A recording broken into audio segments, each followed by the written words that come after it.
बच्चों, आज मैं आपको आपके पाठ्यपुस्तक का बीबू काका पढ़ाऊंगी।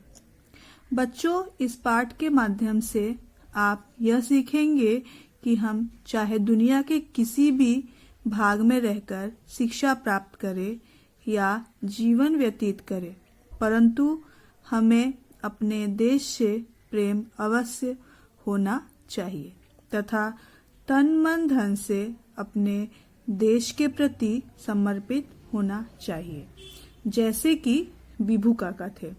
तो बच्चों, अब शुरू करते हैं इस पाठ को। इतने वर्षों बाद उन्हें देखा तो पहचान न पाया।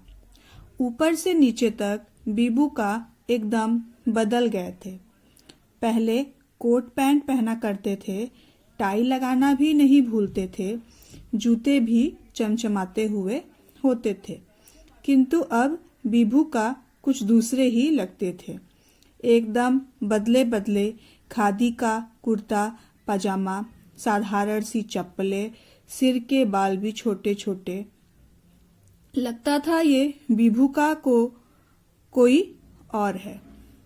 बच्चों, लेखक ने जब बीबू काका को कितने सालों के बाद देखा तो वो उन्हें पहचान न पाया, क्योंकि बीबू का पहले कोट पैंट पहनते थे, टाई लगाते थे, लेकिन बीबू का अभी बिल्कुल बदल चुके थे। वो अब साधारण जीवन जीते थे, एकदम खादी का कुर्ता पैजामा पहनने लगे थे। लेखक ने बोला, काका पहचाना नहीं? मैंने कहा ही था कि काका लिपट पड़े। अरे विज्जू, तुझे नहीं पहचानूंगा। कब आया तू? आज, अभी, मैंने हंसते हुए कहा। सामान कहाँ है? उन्होंने उत्सुकता से पूछा। मैंने सामने रखे झोले की ओर इशारा किया तो वे चौंक पड़े। बिस्तर विस्तर कुछ नहीं? आश्चर्य से उन्होंने पूछा। मैं हंस पड़ा। इतनी लंबी यात्रा में बिस्तर कहाँ कहाँ उठाता फिरता, इसी से काम चला लेता हूँ। काका के मुख पर प्रसन्नता झलकी और वे मेरी पीठ थपथपाने लगे। शाबाश बेटे, यह हुई ना बात। बीबू का मेरा सामान भीतर रखवाकर कहीं बाहर जाने लगे। घर के लोगों को जाते जाते यह हिदायत देना नहीं भूले कि विजय का ध्यान रखना। सचमुच मुझे कहीं कोई कष्ट अनुभव नहीं हुआ। मैं आश्चर्य से काका का यह अनोखा संसार देख रहा था। मैंने देखा दो दो ट्रैक्टर चल रहे थे। घर के पास ही पशुओं के बाड़े में दो गायें बैठी जुगाली कर रही थी। सामने हरी भरी सब्जियों की बगीची थी। दूर लहलहाते खेतों के उस पार बहुत बड़ा फलों का बगीचा था। काका का यह नंदनवन मुझे बड़ा लुभावना लगा। सारे लोग अपने अपने काम में जुटे थे। दोपहर तक बीबू का नहीं लौटे तो मुझे आश्चर्य हुआ। एक कर्मचारी से पता चला, आज मंगलवार है ना, काका दूसरे गांव में गए हैं। वे घर घर जाकर रोगियों का हाल चाल पूछते हैं, इसलिए घर लौटने में वक्त लग जाता है। बीबू का ने अमेरिका में कृषि विज्ञान की पढ़ाई की थी। उसके बाद भारत लौटकर दिल्ली के पूषा कृषि अनुसंधान संस्थान में वो वर्षों तक काम करते रहे। देश में पैदावार कैसे बढ़े, लोग गरीबी भूखमरी से कैसे मुक्त हो, इस पर वे अक्सर बातें करते थे। उन्होंने धान और गेहूं की ऐसी नई किस्म तैयार की थी जो कम वर्षा वाले क्षेत्र में आसानी से उगाई जा सकती थी। मक्का पर भी उनकी खोज कम महत्वपूर्ण नहीं थी। एक एक भुट्टे की जगह उन्होंने 6-6, 7-7 भुट्टे उगाए थे। इन खोजों के लिए सरकार की ओर से उन्हें कई पुरस्कार प्राप्त हुए थे।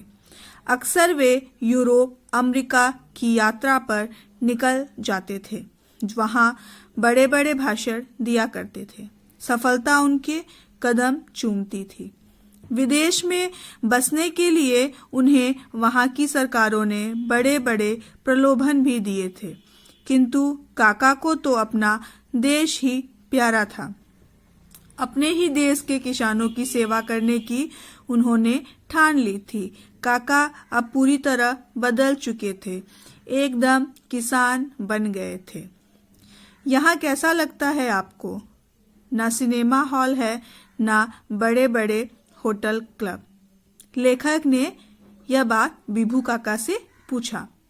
आपको पढ़ने के लिए पुस्तकें भी यहाँ ना मिल पाती होगी। तो बिभू काका ने जवाब दिया, अरे पगले, यह जो चारों ओर का दृश्य देख रहा है, सिनेमा हॉल क्या इससे अधिक आकर्षक होते हैं? उन बड़े बड़े होटलों में भला क्या रखा है? यहाँ जैसा ताजा अनाज, ताजी सब्जियां, ताजा घी, दूध, दही क्या शहरों के बड़े से बड़े अमीर को भी मिल पाता होगा? प्रकृति की सबसे बड़ी खुली किताब तो हमारे सामने है। इससे अधिक अच्छी और प्रामाणिक है क्या वे तुम्हारी पुस्तकें? काका मुझे बच्चों की तरह एक एक बात विस्तार से समझाने लगे। शाम को वे मुझे अपनी जीप गाड़ी में बैठाकर आसपास के गांवों में घुमाने ले गए। वहां का अनोखा दृश्य देखकर मेरी आंखें खुली की खुली रह गई। गांवों में सभी घर पक्के थे। सब घरों में आगे गाय बंधी थी। गांवों के बीच एक पाठशाला थी। सब बच्चे साफ सुथरे कपड़े पहने थे। लोग स्वस्थ तथा हिष्ट-पुष्ट थे। मैंने पूरे भारत का भ्रमण किया, पर ऐसे गांव मैंने कहीं नहीं देखे। गांव के लोगों ने बताया कि यह क्षेत्र पहले सबसे पिछड़ा हुआ था, पर जब से काका ने यहाँ अपना फार्म बनाया, तब से यह सारे इलाके की काया पलट हो गई है। काका ने खुद घर घर जाकर समझाया कि वे खेती कैसे करें जिससे अन्न की पैदावार बढ़े। वे सबको बताते हैं स्वच्छ रहने के क्या क्या लाभ हैं, आए दिन की बीमारियों से छुटकारा कैसे मिल सकता है और बच्चों को पाठशाला क्यों भेजना चाहिए। देश विदेश में रहकर काका ने खेती के संबंध में जो भी ज्ञान प्राप्त किया, उसका लाभ उन्होंने घर घर गांव-गांव जाकर पहुंचाया। अब काका के प्रयास से पूरा का पूरा क्षेत्र ही आदर्श हो गया है। बिभू का आदमी नहीं देवता है, गांव-गांव के घर घर के लोग अक्सर दोहराते रहते। जब मैं उनके गांव से लौटने लगा तो काका स्वयं मुझे दूर तक छोड़ने आए। बोले, तुम लोग भी यहाँ क्यों नहीं आ जाते? अपने लिए तो सब जीते हैं, पर दूसरों के लिए जीने का सुख कुछ और ही होता है। काका के चेहरे पर स्नेह ही नहीं, एक अनोखी चमक भी दिखाई दे रही थी। मुझे लग रहा था काका आदमी नहीं, कोई देवता है। जो व्यक्ति दूसरों के लिए जीता है, वह आदमी के रूप में देवता ही होता है।